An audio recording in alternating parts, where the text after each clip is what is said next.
Salve Maria, bom dia a todo o povo católico da terra de Santa Cruz, quem vos fala é Yuri Maria. E hoje nós vamos falar aqui a respeito de um tema do Cardeal Bilot, a legitimidade do Romano Pontífice. Então, temos aqui Cardeal Bilot contra todo mundo, todos vocês reconhecerem e resistir. É impressionante, impressionante. Eles falam que não existe, além de São Roberto Bellarmino, além de Santo Afonso, além dos Papas, do Código de Direito Canônico, agora nós temos o Cardeal Bilot, que é de 1927, esse Tratado de Ecclesia Christi, que é a quinta edição, está na página 623 e 636. Esse artigo foi um artigo que eu vou deixar aí, do Novus Ordo Arte, que está em inglês, eles traduziram do latim, né, e foi traduzido pelo Novus Ordo Arte. Então lá na tese 29. Então nós vamos aqui acabar de vez, mais uma vez, acabando de vez com essa opinião RR, essa opinião de que um Papa que fala heresia continua sendo Papa, continua sendo autoridade. Mentira! Vocês são mentirosos, mentirosos. Isso que vocês são. Infelizmente é um desfavor para a igreja que vocês fazem. Um desfavor imenso. Porque por essa posição de vocês ficarem diferentes assim, na sua, só rezando sua missa tridentina e deixa lá ele lá, é que eles vão falar mais e mais e mais heresias, sem parar. Como vocês mesmos já falaram aí. Todo mundo fala, fala heresia. Aquele documento é heresia. Amores Letícia é heresia. Que agora querem ficar fazendo... E pior ainda, tem alguns meios tradicionalistas aí agora, com essa consagração da Rússia e da Ucrânia a Pachamama aí, que a gente viu. E pela madrugada, como que eles conseguem ficar animados ainda com o Francisco? Só foi fazer isso, esqueceram da Pachamama. Esqueceram de todas as coisas que ele fez. E aí, surgiu algum efeito? Vai surgir algum efeito? A consagração foi válida? Não foi? É a mesma história, a mesma ladainha. É a mesma ladainha. Que vocês são uma vergonha. Vocês da fraternidade, de reconhecer e resistir. Posição diabólica. Posição do diabo. Esse é o lema do diabo, como já falou aqui Santo Antônio de Lisboa. Vocês todos aí por trás... nas horas aqui no YouTube, nas coisas públicas, falam bem do Papa. Não, temos que ficar submissos ao Papa, o Papa Francisco, não sei o quê. Por trás, vocês são igual lobos, né? Falam mal, falam... E essa é a atitude católica que é essa, diante do Papa? Ser duas caras? Na frente do povo é uma coisa, por trás das câmeras é outro. É outra pessoa. É essa atitude que nós temos que ter com o Papa? Aonde que vocês leram isso? Aonde que vocês aprenderam isso? Queria saber. Vamos seguindo aqui com o Cardeal Bilot, vamos aqui um breve resumo de quem que é esse cardeal e do que ele vai falar aqui. Basicamente, ele vai falar que só existem as duas opiniões quando um Papa fala heresias. Aí tem a opinião de Cardeal Caetano, que ele vai rejeitar aqui totalmente, ele vai refutar também, como muitos outros fizeram, né? Quem defende Cardeal Caetano é João de São Tomás, que defendeu, um dos mais importantes que defenderam o Cardeal Caetano.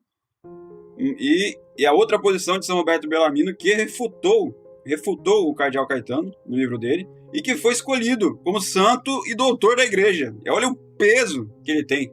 Santo, e além de santo, é doutor das controvérsias. Aquele livro de Sumo Pontífice foi escolhido, esse aqui, ele é doutor da igreja. Ele tem que ser ouvido. Vocês têm que ouvir o que diz o São Roberto Bellarmino. Não adianta vocês fazerem, os sede-vacantistas adoram o São Roberto Bellarmino e tal, e ficam seguindo. Mentira!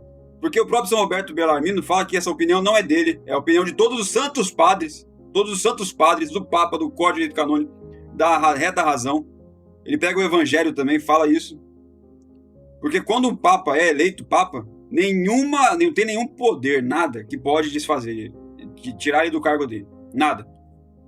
Esse papo do Cardeal Caetano de que a gente pode fazer os cardeais que o colocaram lá podem fazer um conclave e retirá-lo de lá. Do mesmo modo que elegeram, isso é conclavismo, que foi já condenado. Conclavismo condenado. Só tem uma maneira, que é de São Roberto Bellarmino, maneira a mais certa que preserva tudo, como vai dizer aqui o Cardeal Bilot.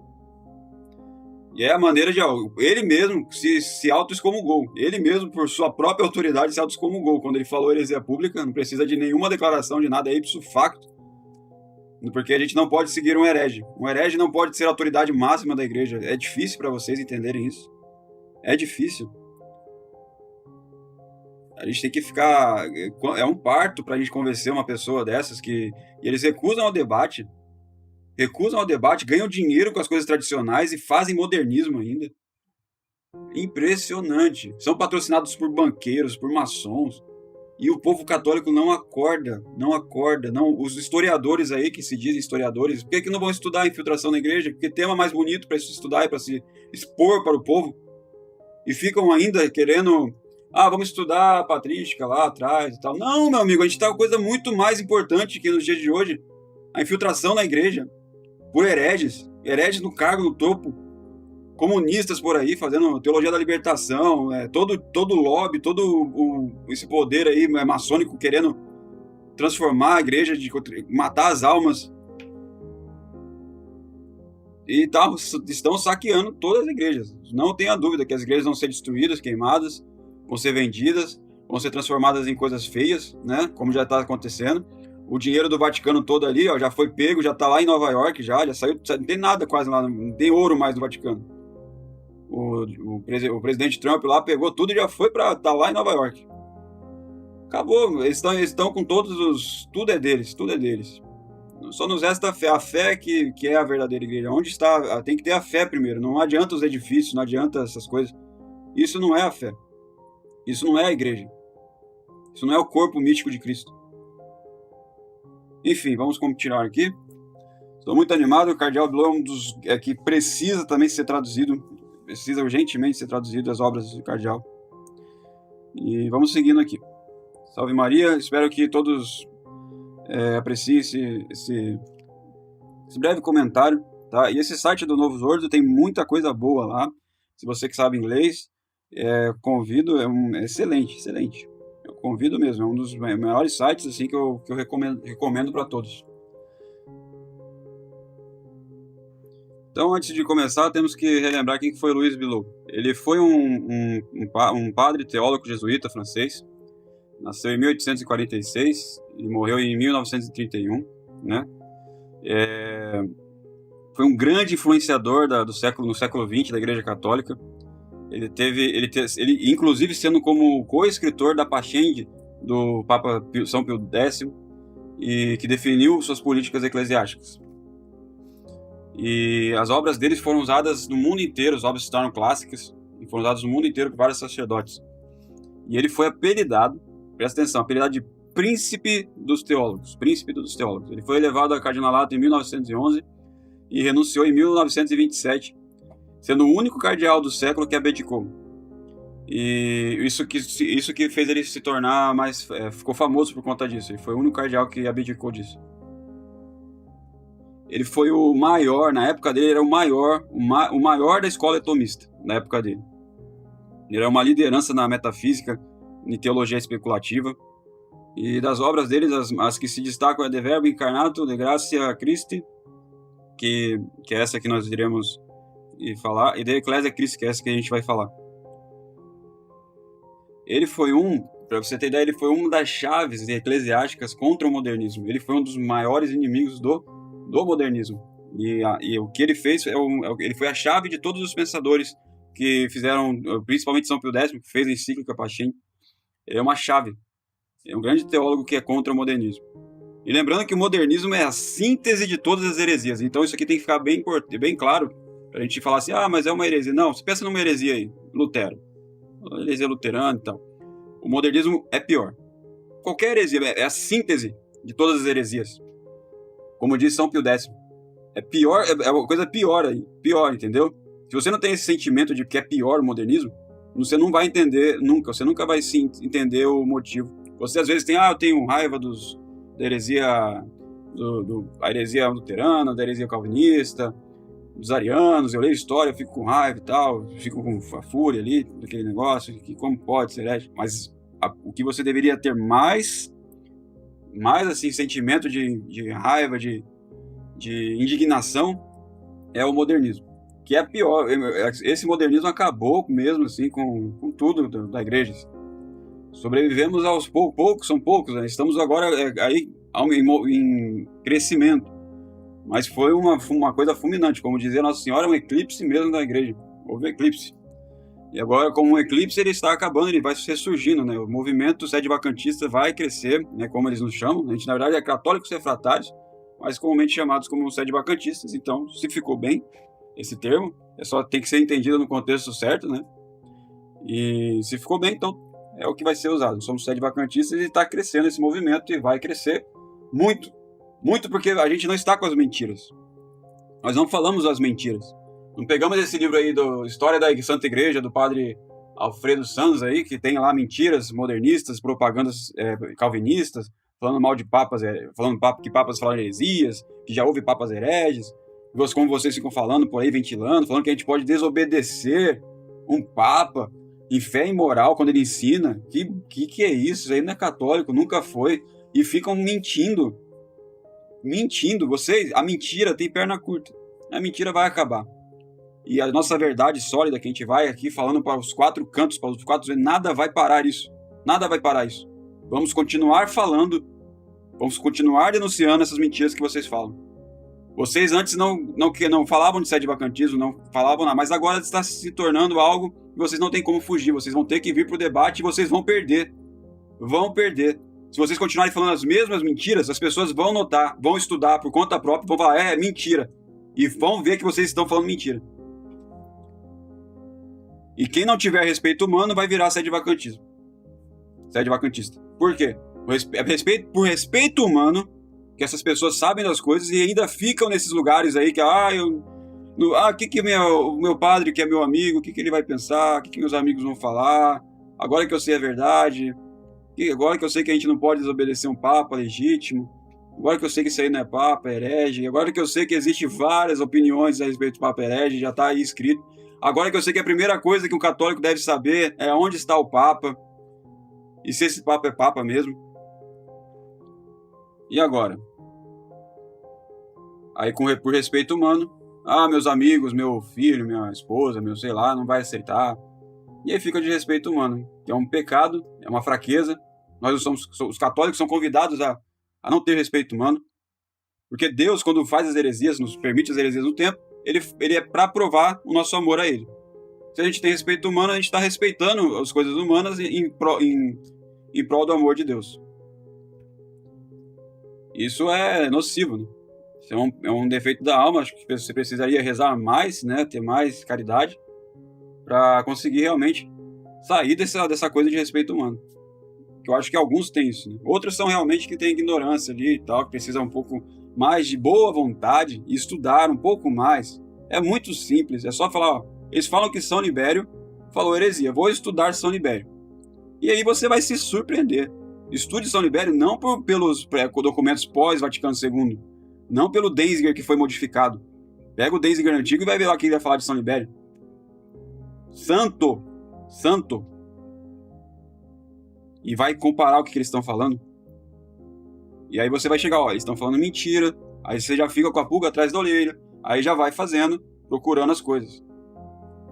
E é muito fácil. Hoje em dia está de mão beijada, a internet realmente tem coisas ruins, mas também é uma bênção de Deus, porque tem muito documento ali que a gente nunca iria conseguir. Hoje nós temos obrigação, não é mais uma ignorância invencível, é uma ignorância vencível, não é igual aquele tempo conciliar, que tá todo mundo confuso, não sabia, não tinha internet, não tinha nada, não sabia o que estava acontecendo. Agora nós temos documentos e muitos, assim. No Brasil chegou por último, né? Graças ao trabalho do Controvérsia, do Seminário de São José, do Bispo Dom Rodrigo, e está crescendo.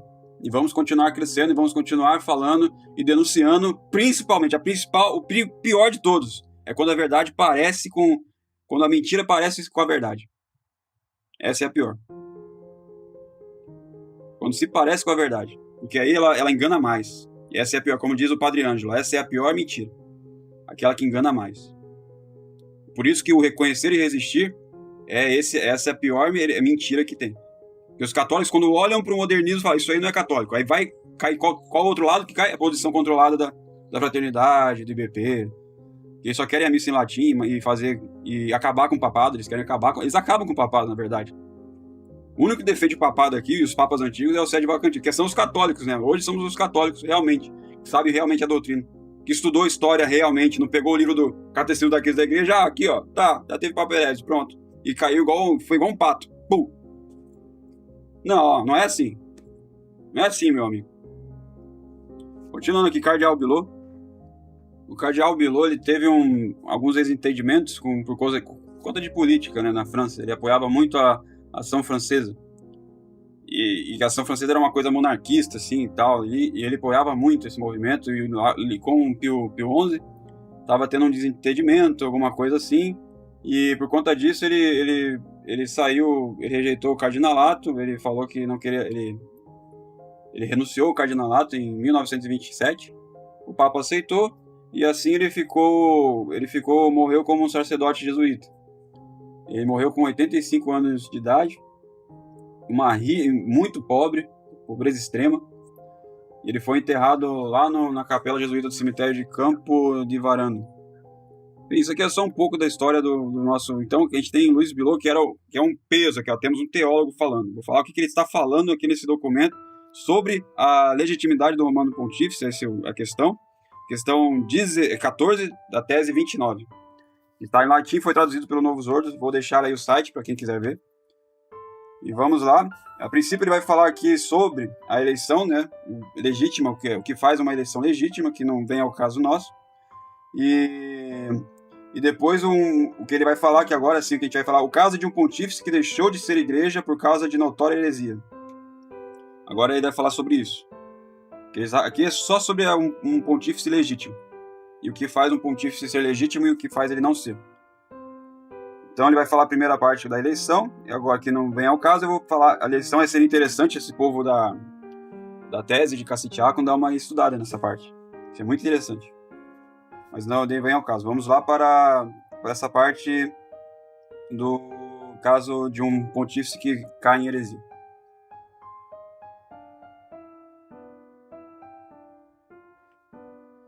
Na segunda parte ele vai falar também de abdicação do pontífice por própria vontade, assim, eu renuncio ao papado, isso daí também é possível, é compatível.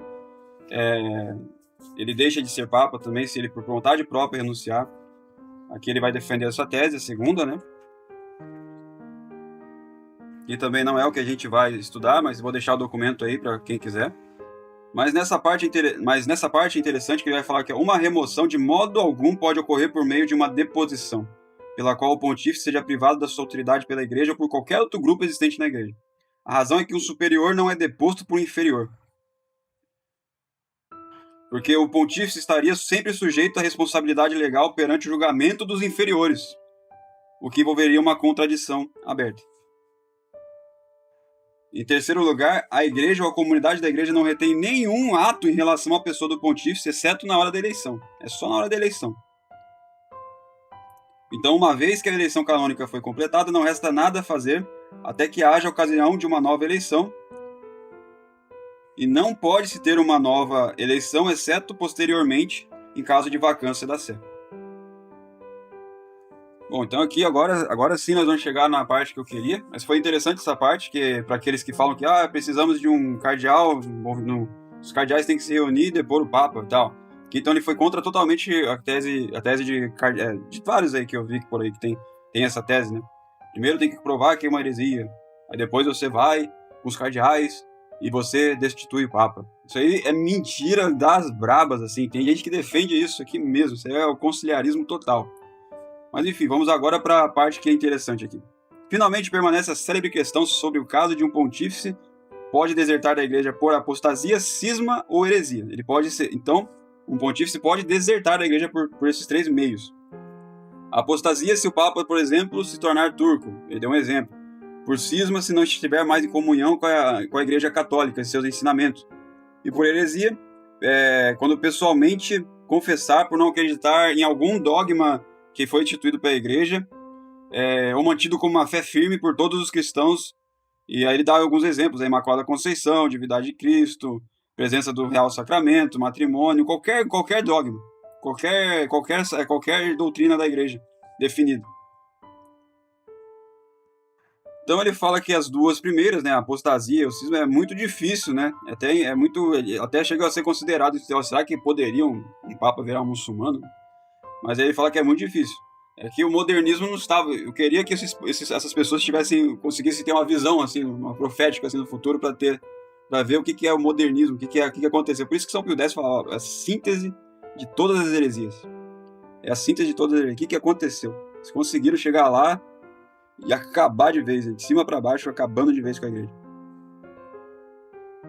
Então, aqui todos admitem, veja o que o cardeal Bilow fala, que o vínculo de comunhão e subordinação terá que ser removido por causa das autoridades divinas, escriturísticas, que expressam e ordenam a separação dos hereges. A gente tem que ficar longe dos hereges. Ele vai falar Tito 3, 10, João 2, capítulo 10, etc. Mas alguns, junto com Caetano, diriam que um papa que se tornou herege está sujeito ao poder dos cardeais, o magisterial da igreja. Seguindo sequência correta para produzir a deposição, eles dizem que é a única exceção que pode ser, destino geral, afirmado e declarado logo acima, que ele declarou que um papa não poderia ser, de modo algum, destituído. Mas Cardiano fala, não, isso aí é a única exceção que a gente pode destituir. Então o cardeal Caetano faz uma coisa nova, ele inventa uma coisa nova, né, que abre espaço para o conciliarismo, e aí faz todas as considerações erradas. Aqui ele vai refutando todos. E aqui ele vai falar, outros, no entanto, consideram que a pessoa ipso facto cairia do pontificado. Esse é o Bellarmino e a maioria de várias pessoas. Então são duas opiniões. Quando o Papa falou heresia, são duas opiniões. Cardeal Caetano e São Roberto Bellarmino. Entendeu? E interessante que, vamos supor que você segue o Cardeal Caetano. Tem que ter deposição. Como diria, não podemos ficar com hereges. Os dois têm que falar, tem que depor. Não adianta, ficou ali e tal, tá ali fazendo vezes de papa, não existe. Isso aí não é opinião nem de Cardeal Caetano, nem de ninguém da patrística, de todos. Todo mundo fala ao contrário. Ó, o cara falou heresia na tua frente, um papa, sai fora, não é herege, tudo que ele fala é indigno, tudo que ele faz é inválido. É assim que fala, e um documento importante também para ver o Papa Paulo IV, que ele fala sobre isso. E ele vai continuar o argumento dele. O súdito do papado é um homem de fé, e logo o súdito do papado cessa quando a sujeição ao papado cessa quando a vida corporal está ausente devido à morte. O súdito do papado cessa por heresia do papa quando a fé está ausente nesse papa. E aí ele fala, mas para ser membro e ser cabeça são tão essencialmente ordenados que ser membro é anterior a ser cabeça. Então, antes de você ser cabeça, você tem que ser membro da igreja. Esse é o argumento que o Bilow vai falando. Porque a cabeça deve ser membro, mas não inversamente. Portanto, o que não é membro não é cabeça. E assim, um homem sem fé, como no caso de um herege, não é membro da igreja, portanto, não é chefe da mesma. E por isso, visto que um papa não é outra coisa senão o chefe da igreja, por esse próprio fato de ele se tornar infiel, ele se tornará não papa. Esta é a razão pela qual, ipso facto, pela lei divina, ele está deposto. O papa não é julgado e não é deposto, mas é aquele que já foi julgado e aquele que já foi deposto. Visto que, tendo se tornado infiel por vontade própria, foi transferido para fora do corpo da igreja e declarado julgado, e pode ser declarado julgado e deposto. E aí ele vai falando que a última maneira, que é de São Roberto Bellarmino, que ele acabou de falar, é a que tem princípios certos na Constituição eclesiástica, e a Constituição fica ilesa e é preservada. A saber que um papa que se tornou herege é deposto ipso facto pela lei divina ou humana, que um papa que permanece papa não tem superior na terra, e que um papa que se desvia na fé, ainda assim é deposto pela igreja. Então essas três opiniões podem ser unidas. E daí ele vai falar que não se é pelo cardeais. Os cardeais deveriam fazer o quê? Se, no caso, um papa falou heresia, ipso facto ele cai da heresia. Deviam já fazer uma nova eleição de novo papa. Isso aqui, na verdade, eu que estou... Isso aqui, na verdade, é o que o cardeal Caetano fala, e ele aqui vai falar que não se pode, enquanto papa, enquanto autoridade, ser deposto pelos cardeais. Ele é ipso facto deposto. E aí ele vai refutar Caetano também, mais ainda que São Roberto Bellarmino. Ele vai falar que Caetano despreza o modo de falar de seus adversários como se não tivesse peso.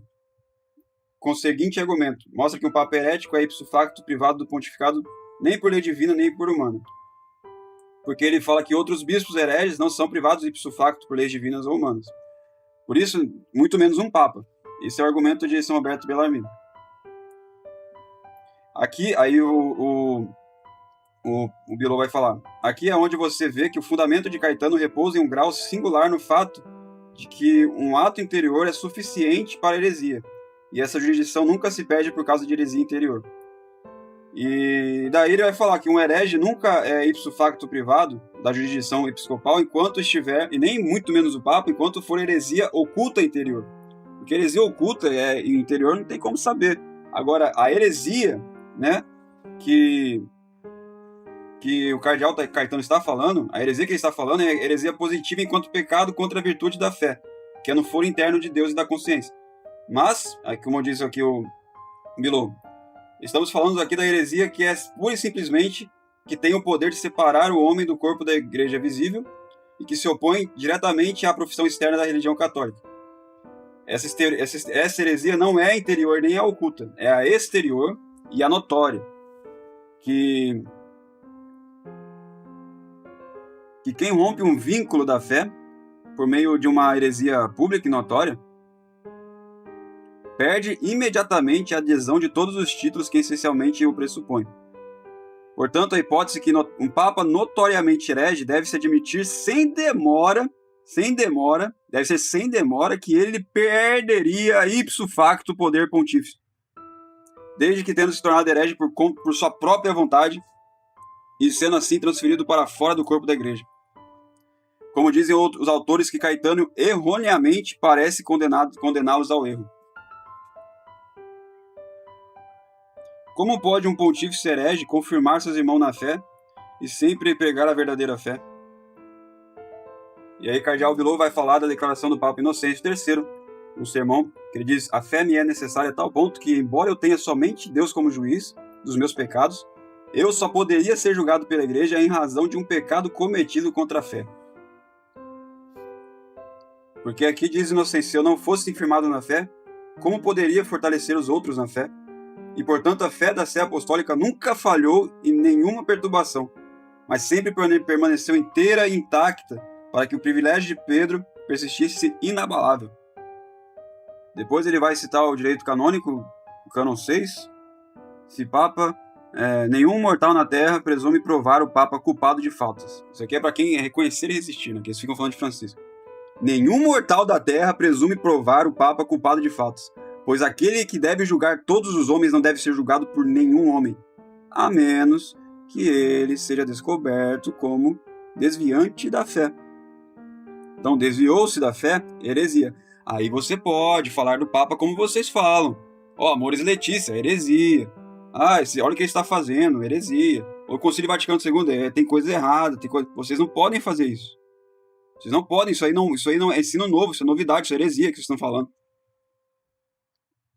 A única forma de vocês poderem fazer isso é se ele for herege. E se ele for herege, ele não é Papa. Não vem com essa história, ele é Papa. Não é Papa. E é graças a vocês reconhecerem existir que a gente está nesse ainda, né, com católicos perdendo tempo em Fraternidade São Décimo, BP, o modernismo ainda está aí, mantido, né? Foi uma oposição controlada. Porque se não existissem esses movimentos seus, nós já teríamos mais bispos, muito mais bispos, e seria assim, ia ser muito fácil, ia ser os teólogos da libertação de um lado e a Igreja Católica do outro. E é claro que ali na Igreja Católica seria convocar um concílio geral para resolver o problema. Mas é graças a vocês, reconhecendo esses hereges, que vocês acham que eles vão mudar. Vocês acham que eles vão mudar. Eles não, já falaram que não vão. Pega aí os papáveis novos aí, pós-Francisco. Vê se todos são piores que Francisco. Impressionante. O diabo, a mentalidade diabólica que pegou vocês é impressionante. Só pode vir do diabo uma coisa dessa. E por fim aqui diz Bilô, fala, para a igreja aderir a um falso pontífice seria o mesmo que aderir a uma falsa regra de fé. E é isso. Eu vou deixar o artigo aí. Ele aqui vai citando, as citações dele aqui são muito boas. Ele cita Cajetan, o Tratado de Auctoritate Papae et Concilii. Ele cita também Franzlin. Ele cita Urbano IV. Ele cita Caetano, Bellarmino, De Pontífice. É muito bom. Esse é um cardeal que nós teríamos realmente muitas coisas boas a se aprender. E é o que é o mais recente, né? 1927, um dos mais recentes. E nenhum deles você vai encontrar, reconhecer e resistir. Infelizmente. Eu sei como é duro, eu sei que é duro para você que tá aí, a verdade dói, mas ela é assim mesmo, doa quem doer. Não podemos ter respeito humano. Primeira coisa é estar com a verdade. A consciência fica limpa, plena. Primeiro com Deus e a verdade de Deus. E o que se diz? E depois você esquece respeito humano. Não pense, isso é uma fraqueza. Antes de você pesquisar a verdade, você fala, eu não sei porque minha esposa, não sei o que, porque meu filho, sei lá, eu gosto daquele padre, eu gosto do Padre Paulo, estaria tão bom. Oh, você não sabe nada do Padre Paulo. Você conhece a pessoa do Padre Paulo? Você foi falar com ele? Já conheceu o que ele pensa dessas ideias? Você vai ficar surpreso. Ou qualquer outro padre aí que você acha que é meio tradicional, que eles não são, eles fazem algo que é contra o seminário deles. No seminário é só modernismo puro, filosofia modernista, pagã, ateia, eles aprendem essas coisas aí. Eles fazem algo diferente, eles ganham dinheiro com a tradição, fazem algo que não é o que é ensinado nos seminários aí, dessa igreja conciliar, e ganham dinheiro com isso. Você conhece essas pessoas? Então é isso. Salve Maria, bom dia a todos. Esse foi mais um depoimento que a gente tem que denunciar do Reconhecer e Resistir a todos os 4 cantos da terra, que é o movimento que faz essa igreja conciliar ainda está aí enganando a muitos, devorando as almas de várias pessoas. São José, rogai por nós. Amém.